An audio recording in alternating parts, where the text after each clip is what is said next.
আমার রান্নাঘরের স্পেশাল ভর্তা আর রান্না নিয়ে চলে আসলাম আপনাদের মাঝে। এই যে আমি মাছ ভুনা আর টমেটো ভর্তা দেখালাম আপনাদেরকে, সাথে থাকছে আলু ভর্তা আর হচ্ছে ডাল আর সবজি। আসসালামু আলাইকুম, কেমন আছেন আপনারা?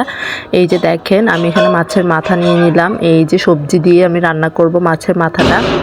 এই যে আমার ডাল রান্না হয়ে যাচ্ছে, প্রায় সিদ্ধ হয়ে যাচ্ছে। এরপর আমি ঘুটা দিয়ে ফোড়ন দিয়ে দেব। এরপরে দেখেন এই যে আমার আলু সিদ্ধ হয়ে যাচ্ছে আর ভাতও রান্না কমপ্লিট হয়ে গেছে আমার।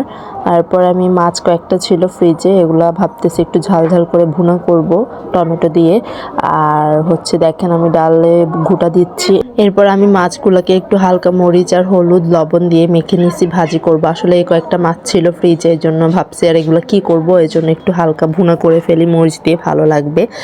এরপরে দেখেন পেঁয়াজ, শুকনো মরিচ, ধনিয়া পাতা এগুলো আমি ভর্তার জন্য নিয়েছি, টমেটো ভর্তা আর আলু ভর্তার জন্য। এখানে আমার আলু কমপ্লিট হয়ে গেছে সিদ্ধ করা। ডালে বাগার দিব। আর এই যে দেখেন আমি ধনিয়া পাতা দিয়ে দিছি, খুব সুন্দর লাগতেছে কালারটা ডালের। আর এই যে আমি ফোড়ন দিয়ে দিব এখন ডালে, রসুন নিয়ে নিলাম, মাছও ভাজা কমপ্লিট হয়ে গেছে আমার। এই যে এরপর আমি সবজিটা বসাচ্ছি। এই যে পেঁয়াজ কাঁচামরিচগুলো হালকা তেলে ভেজে নিচ্ছি, তারপরে আমি মাথা দিয়ে দিব। এরপরে মাছের মাথাটা একটু মশলা দিয়ে কষাবো, হলুদ মরিচ আর একটু মাছের মশলা দিয়ে আমি মাছের মাথাটা একটু কষাচ্ছি। এই যে দেখেন কষানো হয়ে গেলে আমি এগুলোর মধ্যে সবজি দিয়ে দিব। আমার মাছও ভাজা কমপ্লিট হয়ে গেছে। এই যে এরপর আমি সবজিগুলো দিয়ে দিচ্ছি। এরপর আমি এগুলো একটু হালকা কষাবো, কষাইলে আসলে তরকারিটা খুব ভালো লাগে। এরপর আমি মাছটা বসাচ্ছি। এই যে আমি কড়াইয়ের মধ্যে তেল দিয়ে দিচ্ছি। এরপরে পেঁয়াজটা ভেজে নিব, পেঁয়াজ কাঁচামরিচ, এরপর টমেটো দিয়ে আমি মাছটা রান্না করব। আজকে পেঁয়াজটা বাটা দিয়ে নেই, এভাবেই রান্না করতেছি।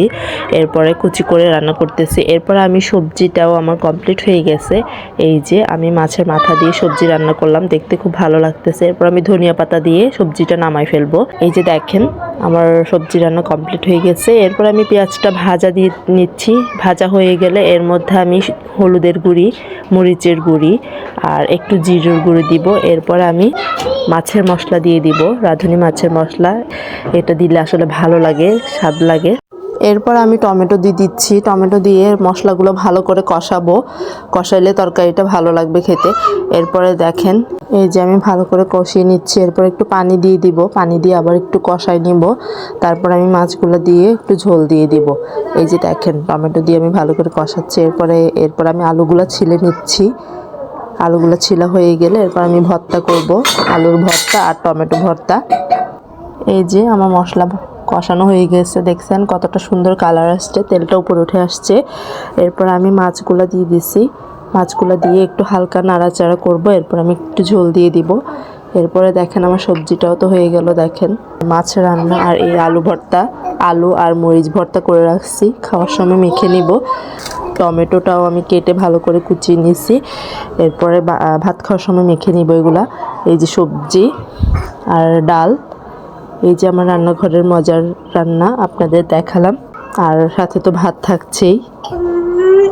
এই যে মেখে নিয়েছি আমি টমেটো ভর্তাটা, দেখেন কতটা ইয়ামি লাগতেছে দেখতে। আলু ভর্তা, মরিচ ভর্তা, ভাত আর এই টমেটো ভর্তা।